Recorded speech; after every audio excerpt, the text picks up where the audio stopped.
ಈಗ ಪಾರ್ವತಿ ತಲೆನಲ್ಲಿ ಅದೇನು ಯೋಚನೆ ಇದೆಯೋ ಏನೋ. ಮೊದಲೇ ಅವಳು ಸೂಕ್ಷ್ಮ ಸ್ವಭಾವದವಳು. ಕಳೆದ ಬಾರಿ ಕೆಲಸ ಬಿಡೋ ಯೋಚನೆ ಮಾಡಿದ್ಲು. ಹೇಗೋ ಮಾತಾಡಿ ಕನ್ವಿನ್ಸ್ ಮಾಡಿದೆ. ಆದರೆ ಈ ಸಲ ಆ ಅವಕಾಶನೂ ಕೊಡದೆ ಊರೇ ಬಿಟ್ಟು ಹೊರಟೋದ್ರೆ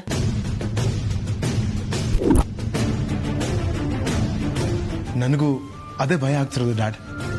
ಹೌದು, ಕೆಲವು ಸಲ ಪಾರ್ವತಿಯವರು ಎಂಥ ಕಠಿಣವಾದ ನಿರ್ಧಾರಗಳನ್ನ ಬೇಕಾದ್ರೂ ತಗೋತಾರೆ. ಅವ್ರ ಸ್ವಭಾವದ ಬಗ್ಗೆ ನನಗೆ ಚೆನ್ನಾಗಿ ಗೊತ್ತು. ಯಾರಿಗೂ ಹೇಳ್ದೆ ಕೇಳ್ದೆ ಮನೆ ಬಿಟ್ಟು ಹೋಗೋ ನಿರ್ಧಾರ ಮಾಡಿದ್ರೆ ಏನ್ ಮಾಡೋದು ಡ್ಯಾಡ್? ಇಲ್ಲ, ಯಾವುದೇ ಕಾರಣಕ್ಕೂ ಪಾರ್ವತಿ ನಮ್ಮ ಮನೆ ಬಿಟ್ಟು ಹೋಗಕ್ಕೆ ನಾನು ಅವಕಾಶ ಮಾಡಿಕೊಡಲ್ಲ. ಬೇಕಾದ್ರೆ ನಾನೇ ಮಾಡ್ತೀನಿ.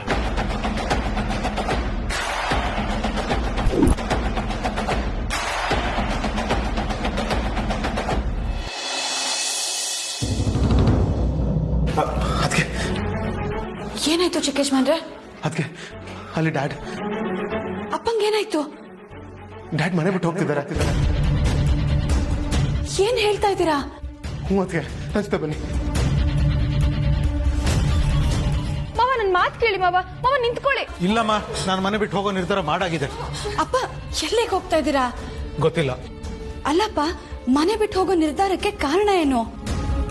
ಪರಸ್ಪರ ಸೆಳೆತ ಏನಾದ್ರೂ ಶುರುವಾಗಿದ್ರೆ ಈ ಹೆಣ್ಣು ನೋಡೋ ಶಾಸ್ತ್ರ ಅದಕ್ಕೆ ಇತಿಶ್ರೀ ಹಾಡ್ಲಿ ಅಂತಾನೆ ಹೀಗೆ ಮಾಡಿ. ಅಖಿಲ,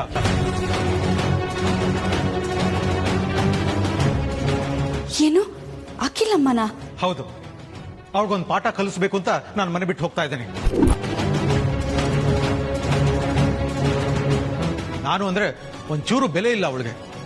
ಆದಿತ್ಯ ಅವಳಿಗೆ ಮಾತ್ರ ಮಗನ, ನನಗೆ ಮಗ ಅಲ್ವಾ? ನನಗೊಂದು ಮಾತು ಹೇಳ್ದೆ ಕೇಳ್ದೆ ಆದಿತ್ಯನ್ಗೆ ಅಂದ್ರೆ ನಿನ್ನ ಗಂಡನ್ಗೆ ಹೆಣ್ಣು ತೋರ್ಸೋಕೆ ಕರ್ಕೊಂಡು ಹೋಗ್ತಾಳೆ. ಅಲ್ಲಿ ಎಲ್ಲರ ಮುಂದೆ ಪದೇ ಪದೇ ನನ್ನ ಸೊಸೆಗೆ ಕೆಲ್ಸದವಳು ಅಂತಾಳೆ. ಅಲ್ಲಿ ಚಲ್ಲಿರೋ ಕಾಫಿ ವರ್ಸು ಅಂತ ದಾಮಿನಿ ಹೇಳ್ತಾಳೆ. ಏನ್ ಅನ್ಕೊಂಡಿದ್ದಾರೆ? ನನ್ನ ಸೊಸೆ ಅಂದ್ರೆ ಅಷ್ಟೊಂದು ಸದ್ರನ? ಅವಳಿಗೆ ದಿಕ್ಕಿಲ್ಲ ಗತಿಲ್ಲ ಅನ್ಕೊಂಡಿದಾರ? ಅದಕ್ಕೆ ಈ ತರ ಕೆಟ್ಟ ಘಟನೆ ಇನ್ ಯಾವತ್ತೂ ನಡಿಬಾರದು ಅಂತ ಮನೆ ಬಿಟ್ಟು ಹೋಗ್ತಾ ಇದ್ದೀನಿ. ಇದರಿಂದ ಅವಳೊಂದು ಪಾಠ ಕಲೀಲಿ. ನನ್ನ ಸೊಸೆ ಬಗ್ಗೆ ಕೇವಲವಾಗಿ ಕಾಣೋದು ನೋಡೋದು ಈಗಲೇ ಬಿಡ್ಲಿ. ದಯವಿಟ್ಟು ಯಾರನ್ನ ತಡಿಬೇಡಿ. ನನ್ನ ಮಗ ಆದಿತ್ಯ ನನ್ನನ್ನೊಬ್ಬ ಇದ್ರೂ ಪರವಾಗಿಲ್ಲ. ಆ ಪಾರ್ವತಿನ ಅವ್ರ ಮನೇಲಿ ಅವಮಾನ ಮಾಡಿದ್ನಲ್ಲ, ನನಗಷ್ಟೇ ಖುಷಿ. ಆ ಖುಷಿಗೆ ಹೊಟ್ಟೆ ತುಂಬಾ ಹಾಲು ಕುಡಿತೀನಿ. ಆಹಾ,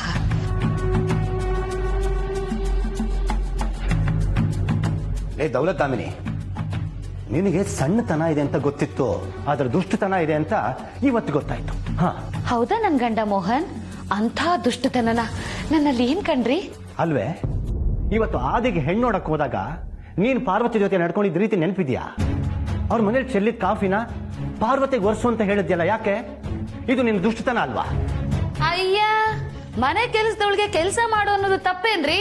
ನೋಡೋ, ಅವಳು ನಮ್ಮನೆಗೆ ಮಾತ್ರ ಕೆಲ್ಸದವಳು, ಇಡೀ ಊರಿಗೆಲ್ಲ ಕೆಲ್ಸದವಳಲ್ಲ. ನದಿಗೆ ಹುಳಿ ಹಿಂಡೋ ಕೆಲಸ ಮಾಡಬೇಡ, ಅದು ವರ್ಕೌಟ್ ಆಗಲ್ಲ ದಾಮಿನಿ.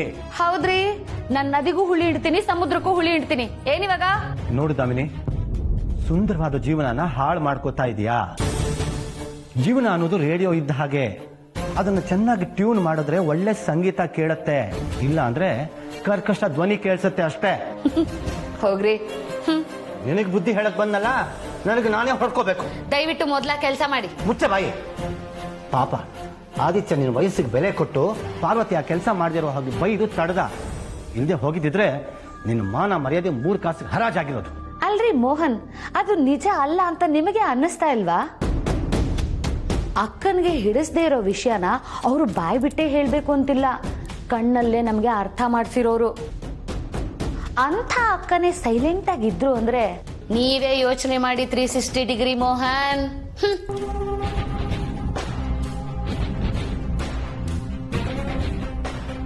ಹೌದಲ್ವಾ? ಧಾಮಿನಿ ಹೇಳಿದ ಪಾಯಿಂಟು ಕರೆಕ್ಟ್ ಆಗೇ ಇದೆ. ಆದ್ರೆ ಅದಕ್ಕೆ ಯಾಕೆ ಹಾಗೆ ನಡ್ಕೊಂಡ್ರು? ಧಾಮಿನಿ ಪಾರ್ವತಿನ ಮನೆ ಕೆಲಸದವಳು ಅಂತ ಪ್ರೂವ್ ಮಾಡಕ್ ಹೊರಟಿದ್ದೇನೋ ನಿಜ. ಅದನ್ನ ಕಣ್ಣು ಕಾಣಿಸ್ತು, ಅದಕ್ಕೆ ಕಣ್ಣಿಗೆ ಯಾಕೆ ಕಾಣಿಸ್ದೇ ಇರಲ್ಲ? ಅವ್ರು ಯಾಕೆ ಸೈಲೆಂಟ್ ಆಗಿದ್ರು? ಅಪ್ಪ,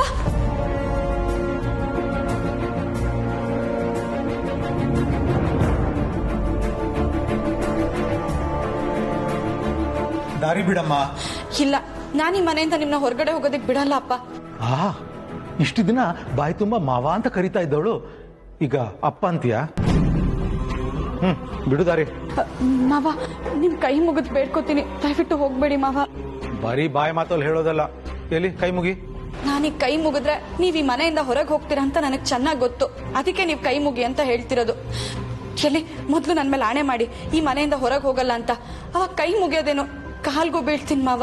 ಅಯ್ಯೋ ಬೇಡಮ್ಮ, ನೀನು ಆದಿತ್ಯ ಮದುವೆಯಾಗಿ ಇಬ್ರು ನನ್ನ ಕಾಲಕ್ಕೆ ಬಿದ್ದು ಆಶೀರ್ವಾದ ತಗೊಳ್ತೀರಾ ಅನ್ಕೊಂಡಿದ್ದೆ. ಆದ್ರೆ ನನಗೆ ಅದೃಷ್ಟ ಇಲ್ಲ ಅನ್ಸುತ್ತೆ. ಮಾವ, ಯಾಕೆ ಹಾಗೆ ಹೇಳ್ತೀರಾ? ಆ ದೇವ್ರು ನನ್ನ ಹಣೆಯಲ್ಲಿ ಯಜಮಾನ್ರ ಹೆಸರು ಬರ್ದಿದ್ರೆ ಅವ್ರು ನನಗೆ ಖಂಡಿತ ಸಿಕ್ಕೇ ಸಿಗ್ತಾರೆ. ಆ ದೇವ್ರು ಯಾರ್ಯಾರ ಹಣೆಯಲ್ಲಿ ಏನೇನ್ ಬರ್ದಿರ್ತಾನೋ ಅದೇ ತಾನೇ ಆಗೋದು. ಏನಂದೆ? ಇನ್ನೊಂದ್ಸಲ ಹೇಳಮ್ಮ. ಯಾರ್ಯಾರ ಹಣೆಯಲ್ಲಿ ಏನೇನ್ ಬರ್ದಿರ್ತಾನೋ ಅದೇ ತಾನೇ ಆಗೋದು ಅಂದೆ. ಹೌದಲ್ವಾ? ಹೌದು ಮಾವ, ನನಗೆ ಯಜಮಾನ್ರಿಗೆ ಯಾವ ವಿಷಯದಲ್ಲೂ ಸಾಮ್ಯತೆ ಇಲ್ಲ. ಎಲ್ಲೋ ಹಳ್ಳಿಲಿ ಹುಟ್ಟಿ ಬೆಳೆದೋಳ್ನ ಯಜಮಾನ್ರರು ಈ ಮನೆಗೆ ಕೆಲಸದೋಳಾಗಿ ತಂದು ಸೇರಿಸ್ದ. ಯಾವುದೋ ಶೂಟಿಂಗ್ ನೆಪದಲ್ಲಿ ಅವ್ರ ಕೈಯಾರೆ ನನ್ನ ಕೊರಳಿಗೆ ತಾಳಿ ಬೀಳೋ ಹಾಗೆ ಮಾಡ್ದ. ಎಷ್ಟೇ ಸಲ ನಾನು ಆ ತಾಳಿನ ತೆಗಿಬೇಕು ಅನ್ಕೊಂಡ್ರು ಆ ತಾಳಿನ ತೆಗಿದೇ ಇರೋ ಹಾಗೆ ನಂಟನ್ನ ಬೆಸಿತಾ ಹೋದ. ಹೌದಲ್ವಾ? ಅದಕ್ಕೆ ಯಾವುದೇ ಹುಡುಗಿ ಕೊರಳಲ್ಲಿ ತಾಳಿ ಇದ್ರೆ ಅವಳನ್ನ ಮದುವೆ ಆಗಿರೋಳು ಅಂತ ತಾನೇ ಹೇಳೋದು ಅಲ್ವಾ ಡ್ಯಾಡ್? ಹೌದಮ್ಮ, ನಿನ್ ಕೊರಳಲ್ಲಿ ನಮ್ಮ ಆದಿತ್ಯ ಕಟ್ಟಿರೋ ತಾಳಿ ಇದೆ. ನಿಮ್ಮಿಬ್ರು ಮದುವೆ ಆ ದೇವರೇ ನಿಶ್ಚಯ ಮಾಡಿದಾನೆ ಅನ್ಕೊಂಡೆ. ಹಾಗೆ ಇವತ್ತಲ್ಲ ನಾಳೆ ಅಖಿಲ ಹನುಮಂತು ಒಪ್ಪಿಗೆ ಸಿಕ್ಕಿ ಮತ್ತೆ ನಿಮ್ಮಿಬ್ರು ಮದುವೆ ಧಾಮ್ ಧೂಮ್ ಅಂತ ನಡೆಯುತ್ತೆ ಎಂದು ನಾನು ಅನ್ಕೊಂಡಿದ್ದೆ. ಆದ್ರೆ ಏನಾದ್ರೆ ಡ್ಯಾಡ್, ಬ್ರೋಗ್ ಯಾವತ್ತಿದ್ರು ಹೆಂಡತಿಯಾಗಿ ಬರೋದು ಪಾರ್ವತಿ ಅದಕ್ಕೆ ಮಾತ್ರ. ದೇವ್ರು ಇವರಿಬ್ಬರನ್ನ ಒಂದ್ ಮಾಡೇ ಮಾಡ್ತಾನೆ.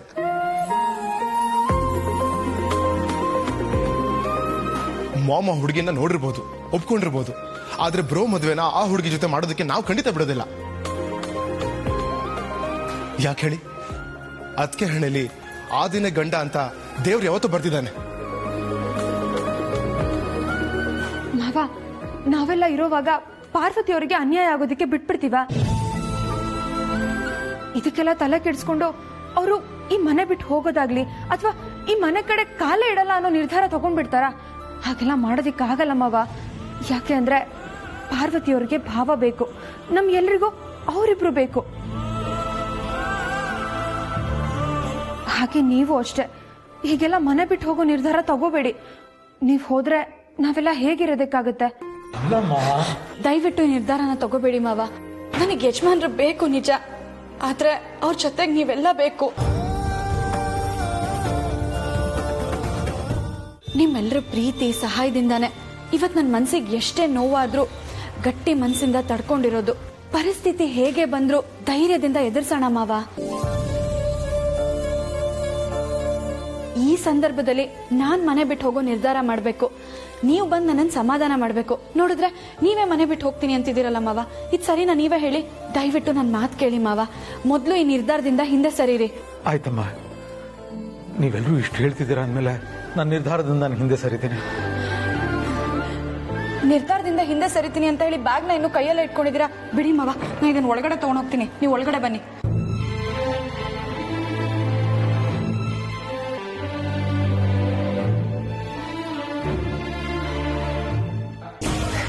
ಅಬ್ಬಬ್ಬಾ, ಏನ್ ಆಕ್ಟಿಂಗ್ ಡ್ಯಾಡ್! ನೀವು ಮಾಡಿದ ಆಕ್ಟಿಂಗ್ಗೆ ನಮ್ಮ ಅದಕ್ಕೆ ಕರ್ಪೂರ ತರ ಕರ್ಗೋಗ್ಬಿಟ್ರು. ಸ್ಟಾರ್ಟಿಂಗ್ ನೀವು ಮನೆ ಬಿಟ್ಟು ಹೋಗ್ತೀರಿ ಅಂದಾಗ ನಮಗೂ ಮೀಟರ್ ಆಫ್ ಆಗ್ಬಿಟ್ಟಿತ್ತು, ನಾವು ಹೆದರ್ಕೊಂಡ್ಬಿಟ್ಟಿದ್ವಿ. ಆದ್ರೂ ಡ್ಯಾಡ್, ಪಾರ್ವತಿ ಅದಕ್ಕೆ ಮುಂದೇನು ಮನೆ ಬಿಟ್ಟು ಹೋಗ್ದಿರೋ ತರ ನಿರ್ಧಾರ ತಗೊಳತರ ಮಾಡಿದ್ರಲ್ಲ, ಸೂಪರ್ ಡ್ಯಾಡ್. ಪಾರ್ವತಿನ ಹೇಗೋ ಸಮಾಧಾನ ಮಾಡಿದ್ವಿ, ಆದ್ರೆ ಈಗ ಆದಿತ್ಯನ ಹೇಗೆ ಸಮಾಧಾನ ಮಾಡೋದು? ಡ್ಯಾಡ್, ಬ್ರೋನ ನಾನು ಹ್ಯಾಂಡಲ್ ಮಾಡ್ತೀನಿ. ಜನನಿ, ನಿನ್ ಗಂಡ ಏನ್ ಮಾಡ್ತಾನಮ್ಮ? ಏನೋ ಮಾವ,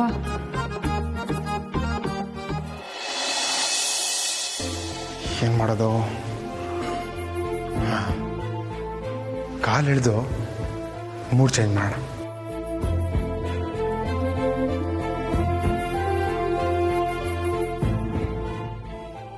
ಏನ್ ಬ್ರೋ, ಏನ್ ಸಮಾಚಾರ? ಹುಡುಗಿ ಮನೆಗೆ ಹೋಗಿ ಬಂದಾಗಿಂದ ಕೈಗೆ ಸಿಗ್ತಿಲ್ಲ ನೀನು. ನಿಂತ್ಕೊಂಡು ಒಬ್ಬನೇ ಏನ್ ಮಾಡ್ತಿದ್ಯಾ? ನಾನು ಪಾರ್ವತಿ ಹತ್ರ ಮಾತಾಡಬೇಕು.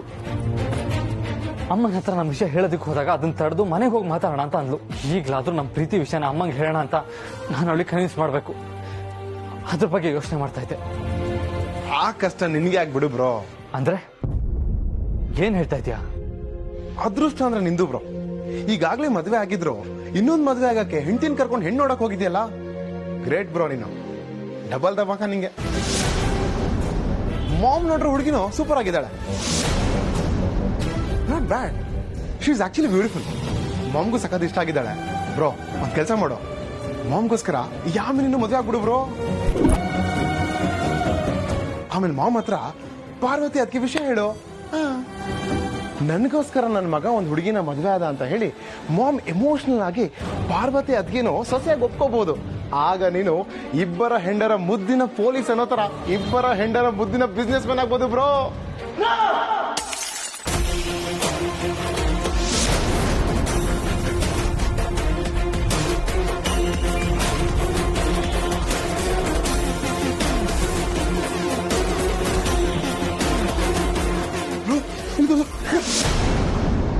ತಮಾಷೆಗೂ ಆ ರೀತಿ ಮಾತಾಡ್ಬೇಡ ಪ್ರೀತು. ಆಸ್ಥಾನ ಕೋಟೆದು ರಾಮನ್ ವಂಶ. ಇಲ್ಲಿ 1 ಗಂಟೆಗೆ 1 ಹೆಣ್ಣು. ನನಗೀಗಾಗಲೇ ಮದುವೆ ಆಗಿದೆ ಅನ್ನೋದನ್ನ ಮರಿಬೇಡ. ನನ್ನ ಕೊನೆ ಉಸಿರು ಇರೋವರೆಗೂ ಅವಳು ಮಾತ್ರ ನನ್ನ ಮನಸ್ಸಲ್ಲಿ ಇರ್ತಾಳೆ. ಅವಳನ್ನ ಬಿಟ್ಟು ಇನ್ನು ಯಾರು ನನಗೆ ಇಮ್ಯಾಜಿನ್ ಮಾಡ್ಕೋಬೇಕು ಆಗಲ್ಲ.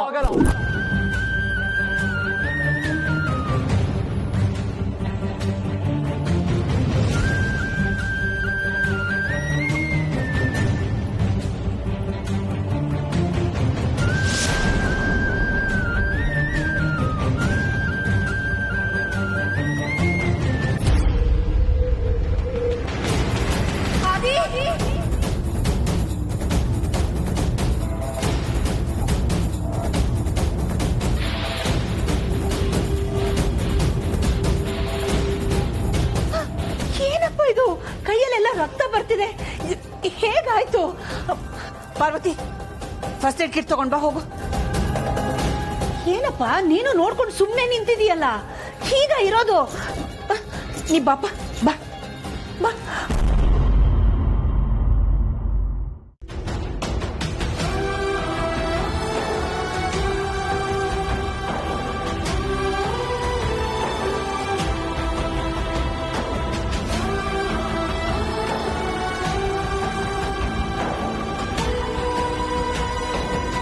ಹೇಗಾಯ್ತು ಅದು ಇದೆಲ್ಲ?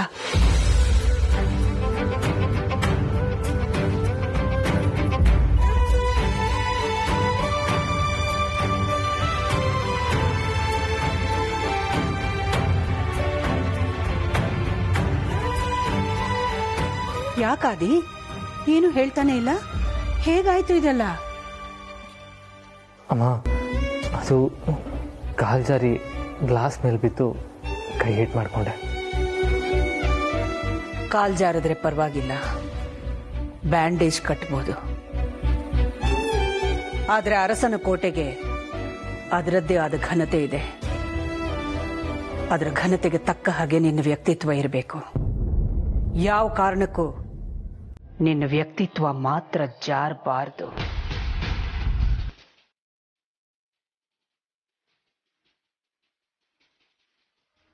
ಕೆಲವು ಸಲ ನಾವು ಏನಾದ್ರೂ ಅವಘಡ ಮಾಡ್ಕೋಬೇಕು ಅಂತ ಅಂದ್ಕೊಂಡ್ರೆ ಅಂಥ ಅವಘಡ ಆಗೇ ಬಿಡುತ್ತೆ.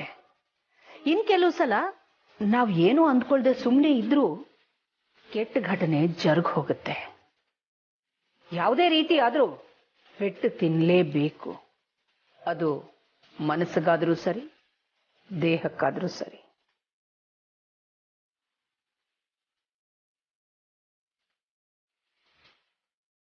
ಹಾಗಂತ ಅದ್ರ ಗುಂಗಿನಲ್ಲೇ ಕಾಲ ಕಳೀತಾ ಇರಬಾರ್ದು. ಆದಷ್ಟು ಬೇಗ ಅದರಿಂದ ಹೊರಗೆ ಬರಬೇಕು. ಮುಂದಿನ ಜೀವನದ ಬಗ್ಗೆ ಯೋಚನೆ ಮಾಡಬೇಕು. ಇಲ್ಲ ಅಂದ್ರೆ ಒಬ್ಬರಿಂದಾಗಿ ಎಲ್ಲರಿಗೂ ನೋವಾಗುತ್ತೆ.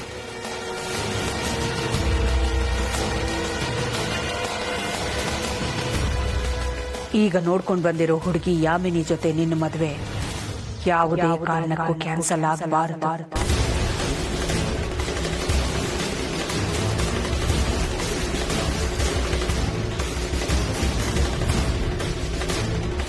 ಅವಳ ಜೊತೆಲೇ ನಿನ್ ಮದ್ವೆ ಆಗ್ಬೇಕು ಅಂತ ದೇವಸ್ಥಾನಕ್ಕೆ ಹೋಗಿ ಪೂಜೆ ಮಾಡಿಸ್ಕೊಂಡು ಪ್ರಸಾದ ತಗೊಂಡು ಬಂದಿದ್ದೀನಿ.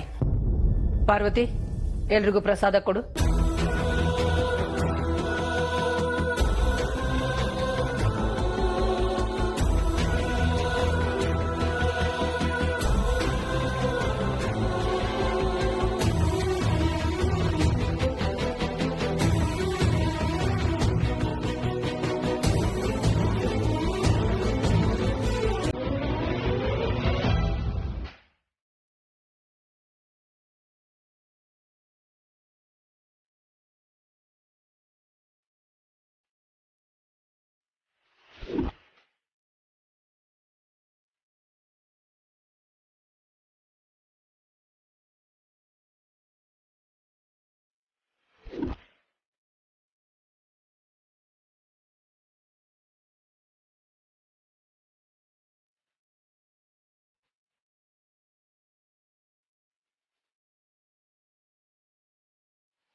ಮಾಮ್, ಆ ಅಖಿಲ ಆದಿತ್ಯಗೆ ಹೆಣ್ಣು ನೋಡೋದಕ್ಕೆ ಕರ್ಕೊಂಡು ಹೋಗಿದ್ದು ಅಂತ ನೀವ್ ಹೇಗ್ ಗೆಸ್ ಮಾಡಿದ್ರಿ? ಚೆಸ್ ಆಡೋರ್ಗೆ ಚೆಕ್ಮೇಟ್ ಬಗ್ಗೆ ಗೊತ್ತಿರುತ್ತೆ.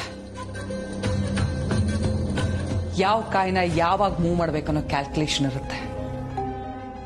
ಅಖಿಲ ತರ ಓಡೋ ಕುದುರೆನ ಒಂಟೆ ತರ ನಿಧಾನವಾಗಿ ನಡೀತಾ ಚೆನ್ನಾಗಿ ಅರ್ಥ ಮಾಡ್ಕೊಂಡಿದ್ದೀನಿ. ಈಗ ಆ ಮನೇಲಿ ನಡೆದಿರೋ ಘಟನೆಯಿಂದ ಅಖಿಲ ಮನಸ್ಸು ಡಿಸ್ಟರ್ಬ್ ಆಗಿರುತ್ತೆ. ಆದಿತ್ಯ ಪಾರು ಪ್ರೀತಿ ವಿಷಯ ಪೂರ್ತಿ ಗೊತ್ತಿಲ್ಲ ಅಂದ್ರೂ ಅರ್ಧ ಸತ್ಯ ಅಂತೂ ಅವಳ ತಲೆನ ಕುರಿತಾನೆ ಇರುತ್ತೆ. ಆ ಅರ್ಧ ಸತ್ಯ ಸುಳ್ಳು ಮಾಡೋಕೆನೆ ಆದಿಗೆ ಮದುವೆ ಮಾಡೋ ಈ ನಿರ್ಧಾರ. ಶುರು ಆಗೋದೆ ಹೆಣ್ಣು ನೋಡೋ ಶಾಸ್ತ್ರದಿಂದ ತಾನೆ. ವಾವ್, ಸೂಪರ್ ಮಾಮ್, ನಿಮ್ಮಿಂದ ಕಲಿಬೇಕಾಗಿರೋದು ತುಂಬಾನೇ ಇದೆ. ಅಖಿಲಾಳ ಮನಸ್ಸು ಅನ್ನೋ ಕೊಳದಲ್ಲಿ ಸಣ್ಣ ಸಣ್ಣ ಕಲ್ಲು ಹಾಕಿ ಅಲೆಗಳನ್ನ ಎಬ್ಬರಿಸ್ತಾ ಇದ್ದೀವಿ. ಅದು ಅವಳನ್ನ ಮಾತ್ರ ಡಿಸ್ಟರ್ಬ್ ಮಾಡ್ತಿಲ್ಲ, ಇಡೀ ಮನೆನೇ ಡಿಸ್ಟರ್ಬ್ ಮಾಡುತ್ತೆ. ಹಡಗಲ್ಲಾಗೋ ಚಿಕ್ಕ ತೂತಿಂದ ಹೇಗೆ ಇಡೀ ಅಡುಗೆ ಮುಳುಗುತ್ತೋ ಹಾಗೆ ಅಖಿಲ ತಗೊಳ್ಳೋ ಒಂದು ನಿರ್ಧಾರದಿಂದ ಅರಸನ ಕೋಟೆ ಸಾಮ್ರಾಜ್ಯನೇ ಮುಳುಗಬೇಕು. ಅದನ್ನ ನನ್ನ ಕಣ್ಣಾರೆ ನಾನು ನೋಡಬೇಕು. ಆಗ್ಲೇ ನನ್ನ ಮಗಳಿನ ಸಾವಿನ ಪ್ರತೀಕಾರ ತೀರೋದು. ಅನನ್ಯ, ಇನ್ನು ಮುಂದೆ ನೀನು ಮೈಂಡ್ ಗೇಮ್ ಆಡಕ್ ಶುರು ಮಾಡಬೇಕು. ಒಂದು ಕಡೆ ಅಖಿಲ ಜೊತೆ, ಇನ್ನೊಂದು ಕಡೆ ಆದಿತ್ಯ ಪಾರ್ವತಿ ಜೊತೆ. ಅದ್ ಎಲ್ಲಿ ಕೊನೆ ಆಗುತ್ತೆ ಮಾಮ್?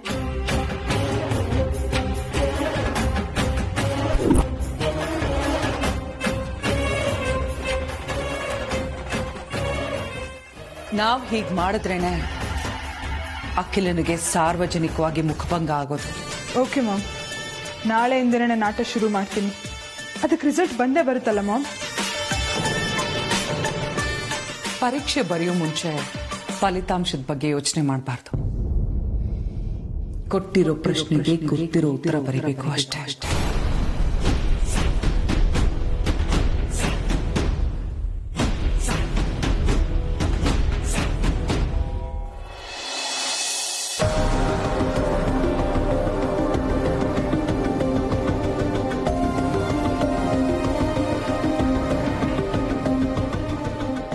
ಆದಿತ್ಯ, ಹೀಗಾಯ್ತಲ್ಲ ಅಂತ ನಿನಗೆ ಮಾತ್ರ ಅಲ್ಲಪ್ಪ, ನಮ್ಗೆಲ್ರಿಗೂ ಬೇಜಾರಾಗಿದೆ.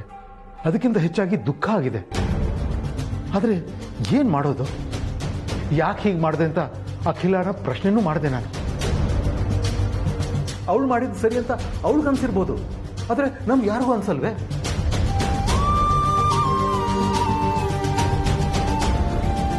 ಹುಡುಗಿ ನೋಡೋ ಕಾರ್ಯಕ್ರಮನ ನಮ್ಗೆ ಯಾರಿಗೂ ಒಂದು ಹಿಂಟು ಕೊಡದೆ ಪ್ಲಾನ್ ಮಾಡಿ ಸಕ್ಸಸ್ ಮಾಡಿದ್ದಾಳೆ. ಹಾಗಂದ ಮಾತ್ರಕ್ಕೆ ನಿನಗೂ ಆ ಹುಡುಗಿಗೂ ಮದುವೆ ಆಗಕ್ಕೆ ನಾವು ಬಿಡ್ತೀವ? ಖಂಡಿತ ಇಲ್ಲ. ಈ ಪರಿಸ್ಥಿತಿನ ನಾವೆಲ್ಲರೂ ಸೇರಿ ನಿಭಾಯಿಸೋಣ.